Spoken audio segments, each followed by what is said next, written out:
This episode of the LCTV News is brought to you by North Shore Community College.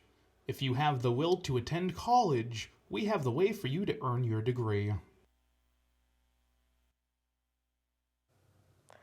Good morning and Happy New Year. I'm Dani Vittori, and as we ring in the new year, let's have a look at the news for this week.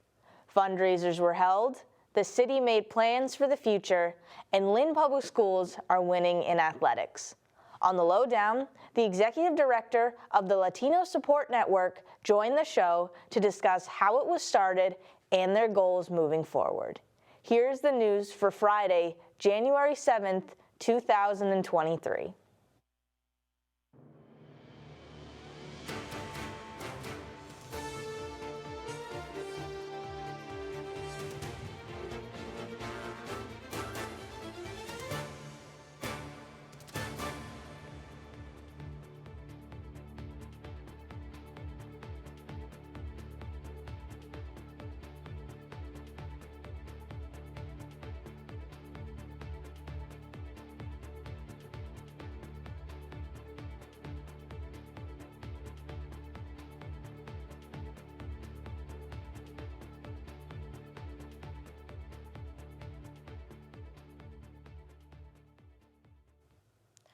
Two initiatives are being taken to try and clean up the city of Lynn. First is the installation of 34 barrels by Creative Outdoor Advertising, which will have 3 slots for trash, paper recycling, and all other recyclable materials. The city will monitor these efforts through an online portal and report any issues. Advertising space will be sold to local businesses, with the remaining space being covered in artwork by young artists in partnership with Raw Artworks. The second initiative will see 75 Big Belly barrels being put out in the city's 27 parks. These are bigger than typical trash cans, have a compactor powered by solar energy, and send electronic messages when the barrel is full. The barrels were purchased by the city with ARPA funding and will be installed in the spring. The city is also looking for artwork submissions from all Lynn students, grades 6 to 12, to decorate the barrels. Artwork must be submitted by Friday, February 10th, and can be submitted through the city website. Ward 2 Councilor Rick Starbard announced earlier this week that he will not be running for re-election. He served 6 years on the city council and 26 years as a public servant in Lynn. In a statement, Starbard says he is taking a step back to focus more on his family and business, Rick's Auto Collision Repair. He originally ran to bring a business perspective to Lynn and is proud of the work he has been involved in, including Pickering Middle School and installing new playground equipment in collaboration with nonprofit Beyond Walls. Before his term ends in November, he wishes to finish the reconstruction project at Cook Street Park by adding basketball courts and multi-purpose play areas. This week, we're going to switch it up a little. Polar plunges have been a staple for ushering in the new year all across the North Shore. 2 such plunges took place in both Nahant and Swampscott. The Swampscott Yacht Club hosted the event, raising money for Lynn-based nonprofit Leo Inc., and I was participating in my 10th consecutive plunge. Take a look at this clip from this event before we learn more about Nahant's.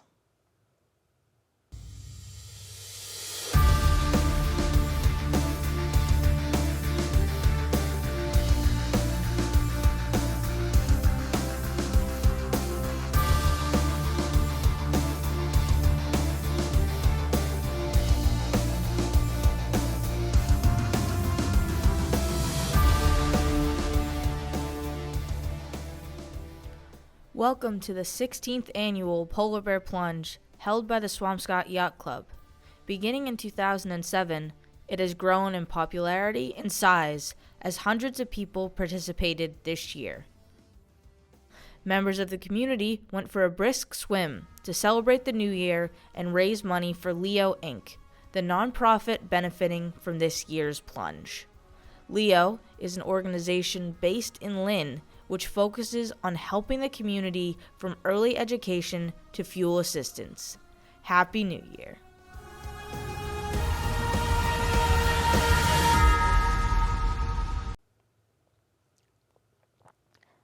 In Nahant, hundreds of people dove into the water to raise money for Camp Fire North Shore. In addition to community members, local and state officials were in attendance, and some even took the plunge. There was also a fundraiser at Raleigh's Tavern in Lynn where raffles, as well as part of the food and drink profits, were donated to the cause. After serving as fire chief since 2018, Stephen Archer is retiring and officially handing the reins to District Chief Daniel Sullivan yesterday, January 5th.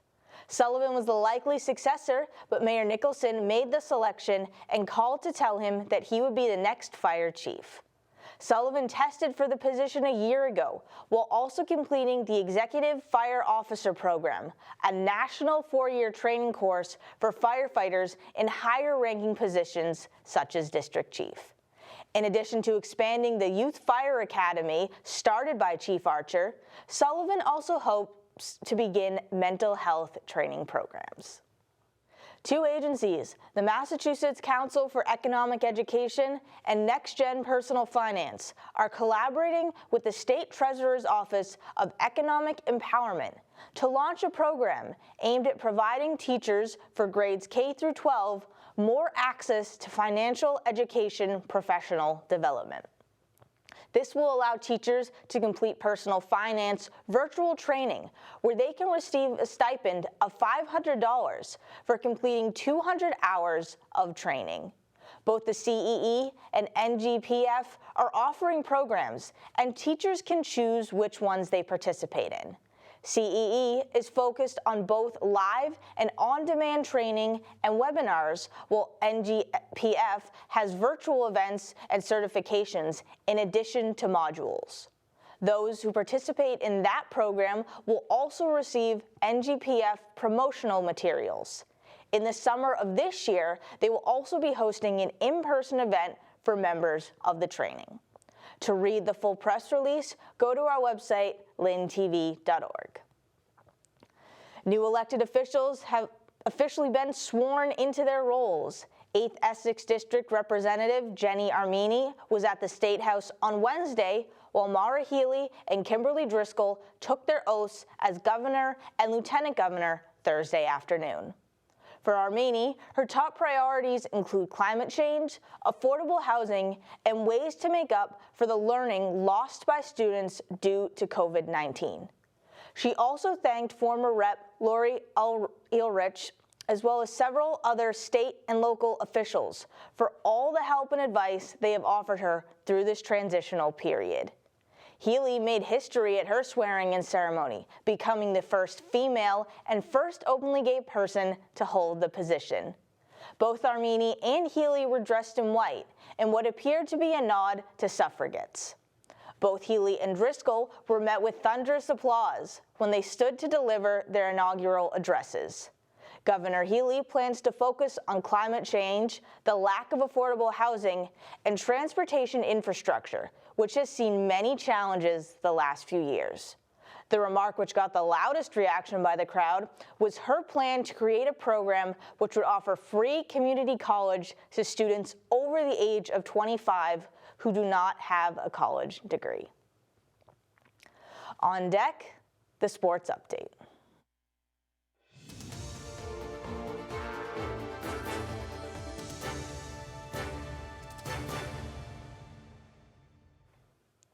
St. Mary's girls basketball continues to shine, sitting at 8-1 after beating Wilmington 78-45 to win the Wilmington Christmas tournament.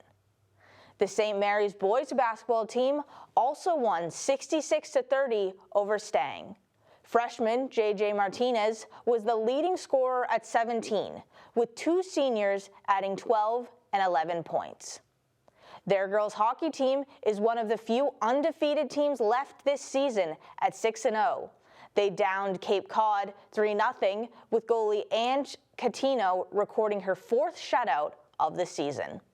While the boys hockey team had a dramatic 4-3 overtime victory against Arlington Catholic on Wednesday to also preserve their perfect record of 7-0-1. Senior Brady Bullock had the game winner.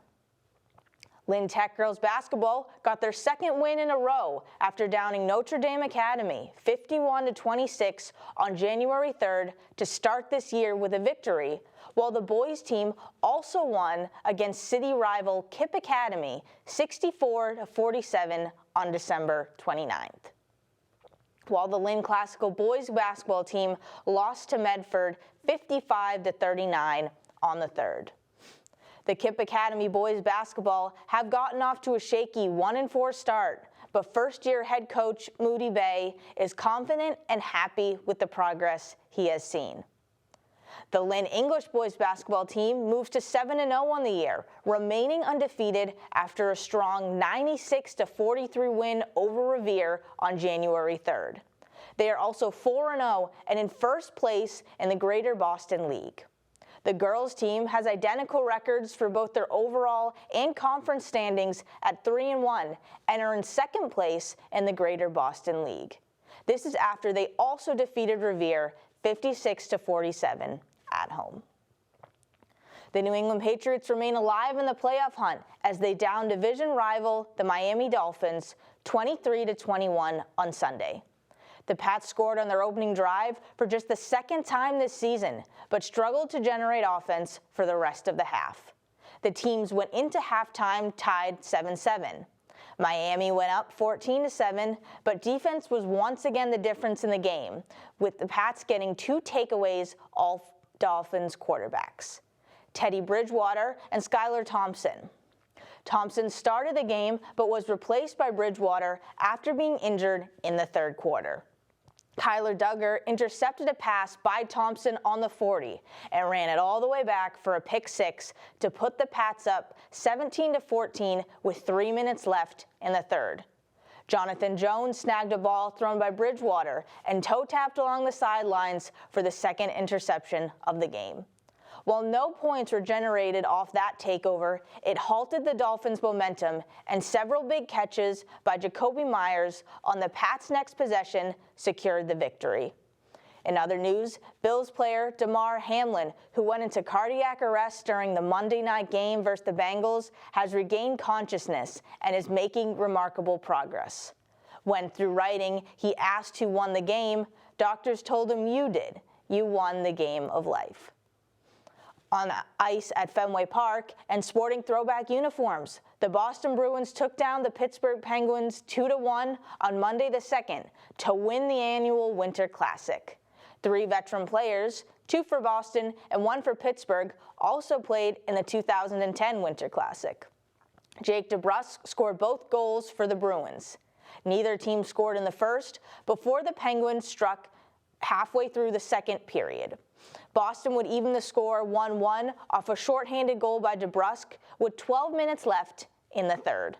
Later in the 3rd, Taylor Hall had his shot blocked, but DeBrusk was there to pick up the rebound and bury it in the back of the net with 2:30 left in the game to secure the victory. At 29-4-4, the Atlantic Division leading Bruins are 6 games ahead of the second-place Toronto Maple Leafs, who sit at 23-8-6. The Celtics had a back-and-forth week, starting with a 116-110 win over the LA Clippers before losses to the Denver Nuggets, 123-111, and Oklahoma City Thunder, 150-117.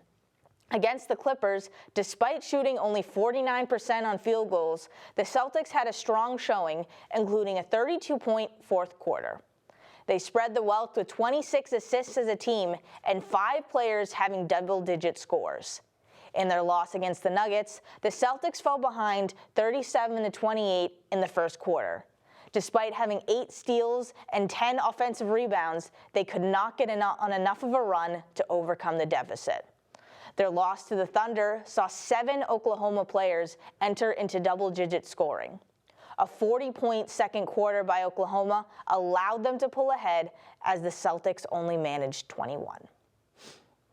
On the Lynn Lowdown, we welcome the Executive Director of the Latino Support Network, to discuss their mission and how they are working with the community. Here is the lowdown.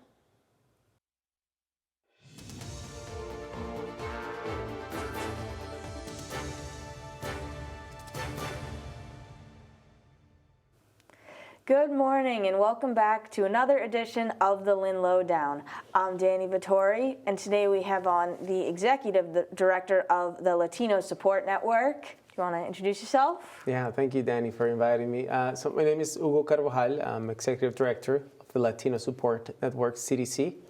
We're a local 501c3 and community development corporation.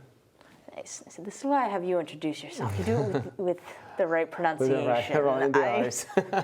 Yeah, I can't quite do that. I'm trying, but not quite. So you said you're a nonprofit. Would you want to do like just a quick overview of what's your role as the executive director? So, like, what's your main thing? Yeah, so I'm one of the co-founders. Latino Support Network got started in 2014 as a nonprofit. Other local community organizers, active residents, citizens were involved in forming the Latino Support Network. And our mission has been around integration for the immigrant and Latinx community. So as a co-founder, I stayed on as executive director. And I wear many different hats because we're still, fairly small nonprofit. But we're also a community development corporation, which I can tell you more what that means. But yeah, obviously I work with very closely with the board of directors, and we have created a community investment plan. So it's basically a strategic plan which outlines what we're trying to do as a CDC here in the city of Lynn for the next 3 years. Oh, nice. So that's how they sort of measure my performance. Every 3 years you get evaluated. Yeah. And you can talk a little bit more about the organization itself, because I was going to ask about, you did it a bit, but an overview of the organization. You were saying kind of your community plan. Or Yeah. So again, when we got started as a nonprofit, we started in working towards our mission of integration, providing a lot of educational services, and the kinds of services that are really essential for the immigrant community in trying to learn how to navigate the system, a new place, right? So language is essential, right? Communication, so ESL classes, citizenship, a lot of people who are finding pathways to become U.S. citizens, computer education, computer literacy, it's important in today's digital era, financial literacy, extremely important as well, in terms of, we find in communities such as Lynn, there's still, unfortunately, predatory lending happening, illegal predatory lending. So how do you work with people to access the knowledge and the tools so they can stay away from that? And also, budgeting, savings, repairing their credit. And a lot of people, and we do work as a community development corporation around economic development, and that's housing and supporting small businesses. But tying that back to financial education, so what's the point of learning more about finances and personal finances? To reach your financial goals. And for a lot of people, one of the, it's part of the American dream, buying a home, being a homeowner. And it's proven to be one of the best ways to build intergenerational wealth. Oh. Yeah. True, I hadn't thought of that. First generation, you want it to keep going. You want to set up foundation, yeah. Foundation for the rest of your family. Yeah, true, yeah. Because I was looking, and especially on your social media, so many of your posts are about community resources. Yeah. And it seems like you have a lot of connections with other organizations and other places as well. Like, you really built the network there. Yeah. So like I was saying, two of our co-founders, one is Telma Fuentes. She does a lot of the social media, sharing resources, connecting with different organizations in the North Shore and around Massachusetts. And it goes back to, helping people get the information and resources of what could be helpful for them. If it's information about health related, about food resources, about housing, about jobs, right? So yeah, that's what we try to do with our social media. Another one of our co-founders is Rafael De Leon, who's also a Lynn resident, and his work. We offer the Tech Goes Home program. So it's a nonprofit that it's called Tech Goes Home, and it's a partnership that is funded by Essex County Community Foundation to bridge the digital equity gap. So basically, we work with families or with small businesses providing computer literacy classes. And then people get at the end of the class, once they complete all the hours and successfully complete the program, they get a free laptop and 1 year of internet service. That's great. Yeah, it's a good program. That's a great program to have. I think I'd heard of them before, working with another, but it's they're all across the state. Yeah, doing a lot of work. Tech Goes Home, that is. Yeah. Yeah. It is such a great thing because you said you're talking about the digital gap, but then you talk about on the website the financial gap can be there. These other gaps that exist between certain people that you're trying to help them with. And one of the biggest one is housing affordability.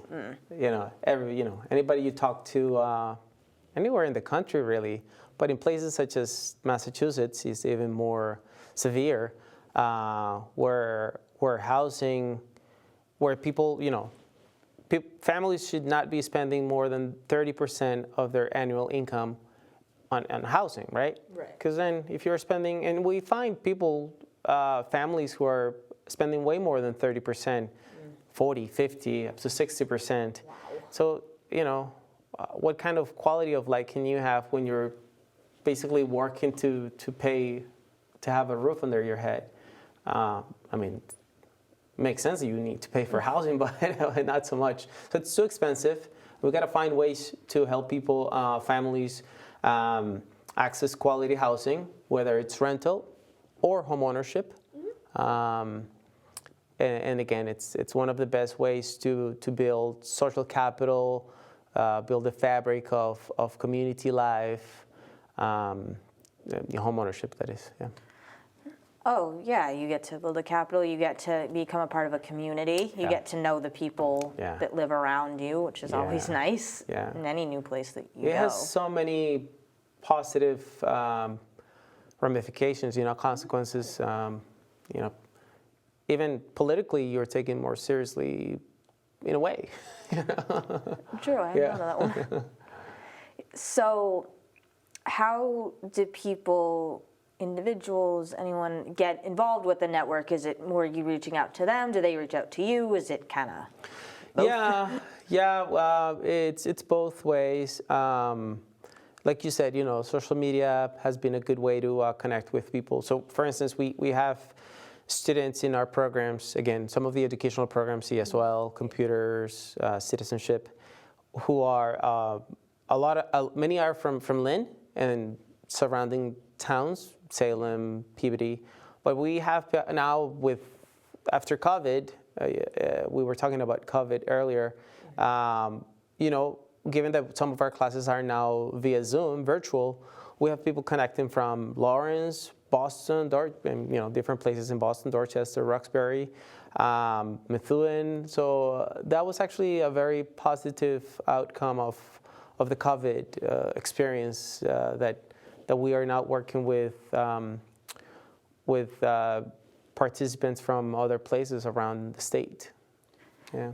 No, you're right. That is true. I even had, once, I think it was even for a college class. We had someone zoom in from California, I think it was. And just something that wouldn't have happened before. Right. Or you just would have figured, they're way too far away. Yeah. No, that's a very cool thing about, and of course, some people now are able to have a more flexibility around the workplace too, right? Where you work. Yeah.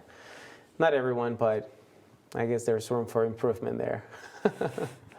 I guess so. And I realized I wish I could just sit here and talk to you all day about it. But I guess one final thing I'll ask is, what is the best way for people to get in touch, connect with the network for people who are interested? Yeah, social media, Facebook or Instagram works really well. Also, the phone number that you guys are posting here, that's a good number to connect, leave a message, send us a text message. Yeah, and we are located at 140 Union Street, 203, 206, so the second floor.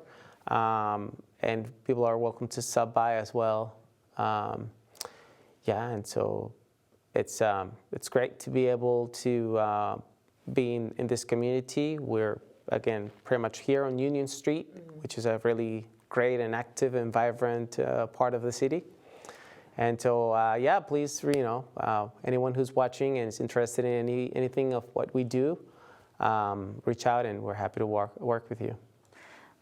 Great, that sounds really good. And again, thank you again for coming on to talk about it and really spread the message. Thank you, Dani, for inviting me. Of course, anytime. And once again, this has been the Lynn Lowdown. I'm Dani Vittori, and we will see you next week with more guests.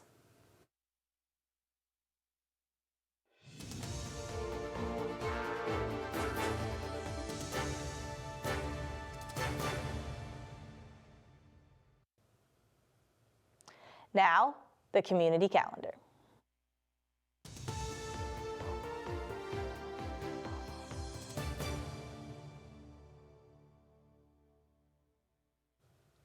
Tuesday the 10th is the first in a series of free Tai Chi classes being offered by the Unitarian Universalist Church of Greater Lynn. Located at 101 Forest Street in Swampscott, those interested can sign up for classes on Tuesdays or Fridays each week from January 10th to March 31st.